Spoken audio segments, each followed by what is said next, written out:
Et oui, je crois que certaines personnes n'ont pas compris l'intérêt de la voiture électrique. C'est aussi donc l'indépendance. Donc le pétrole, eh bien nous n'en avons pas et je ne suis pas sûr que nous ayons des idées.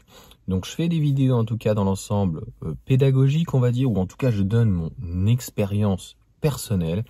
Et c'est de bonne guerre cette vidéo parce que elle est là par rapport en fait à certaines personnes qui sont en voiture thermique et tout ce qu'ils voudraient en fait c'est que le véhicule électrique on soit surtaxé sur le kilowattheure alors qu'on est déjà taxé.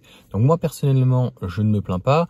Lorsque j'achète une maison et que j'ai une plus-value ou que j'ai des frais de mutation ou que voilà il y a des frais dits de notaire alors que 80 ou 90% ce ne sont que des taxes, eh bien, je me plains pas et je préfère être toujours propriétaire et que ça me coûte peut-être plus cher que malheureusement d'être un cassos locataire.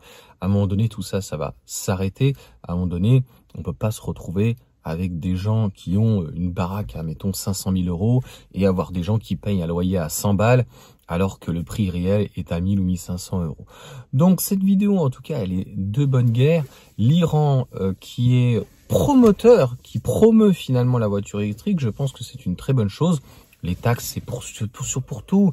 C'est pour les denrées, c'est sur l'alcool, c'est pour tout ce qui est le sucre, c'est sur les sodas, c'est les surtaxes sur les voitures chinoises.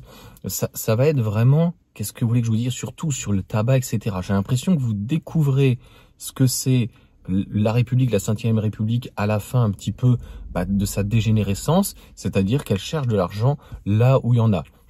Donc a priori, elle considère que la masse, notamment le véhicule thermique, vous êtes des privilégiés, vous êtes des riches et on va vous taxer. Bon, moi je pense que vous êtes des privilégiés parce que quand on est capable de payer 50 à 120 balles son plein et qu'on laisse en plus tourner la voiture pour rien, c'est que je pense que on vit peut-être au-dessus de ses moyens. Ça, c'est encore un autre débat. J'ai fait plein de vidéos en disant, voilà, vous pouvez gagner 2, 3, 4 000 €, ça vous suffira pour vivre, pour très bien vivre, encore une fois en France, mais je connais, c'est pour ça que je sors plus, moi, avec des amis ou des connaissances, parce que quand on va au restaurant, en fait, ils ont pas la notion de l'argent. On est en euros, on n'est plus en francs. Donc déjà que, par exemple, des tomates ou autres, ça coûte très cher, 1, 2, 3, 4, 5 € le kilo. Donc si en plus, tu payes ton burger, tu te fais une bière, tu te fais un dessert, tu te fais machin, et que, c'est pas une question de se permettre, mais tu lâches 40, 50 € tous les week-ends dans des restaurants ou quoi que ce soit et que tu dis qu'en gros la voiture électrique c'est très cher, alors qu'en fait la voiture électrique c'est un budget, mais après ça s'amortit par rapport à un véhicule thermique et plus tu vas faire des kilomètres et en fait plus, eh bien c'est quand même fou de se dire que le véhicule il coûte rien. Donc à ces gens en fait qui se réjouissent qu'on se fasse taxer au prix du kilowattheure ou qu'il y ait des surtaxes, je ne sais pas pourquoi ça le justifierait, eh bien ça me fait bien rigoler en tout cas que il y ait ce système-là. D'ailleurs, pour ces gens-là, c'est beaucoup des complotistes, donc vous pourrez remercier Trump.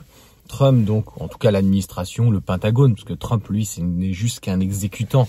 Hein, c'est, vous l'avez pas compris, derrière, c'est pas lui qui dirige là-dessus. C'est l'armée américaine. Donc, Trump, a priori, demande de riposter. Et finalement, l'Iran va bloquer son détroit. Donc, s'il le bloque partiellement, même pas en totalité, un tiers, à peu près 20% de la production, ça va faire atchoum. En tout cas, des exportations à peu près 20%.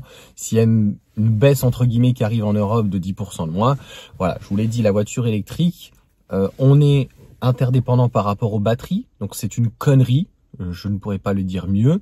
Et l'ouverture, la réouverture par exemple de Fessenheim, je pense que c'est une très bonne chose. Et il faut un mixte. Donc ça veut dire que, comme pour la voiture, il faut un mix pour les véhicules électriques et les véhicules thermiques. Il n'y a aucun problème. Mais lorsque vous vous réjouissez et que vous faites du QAnoniste ou quoi que ce soit, voilà, Trump, l'Iran, vous allez payer donc plus cher votre essence.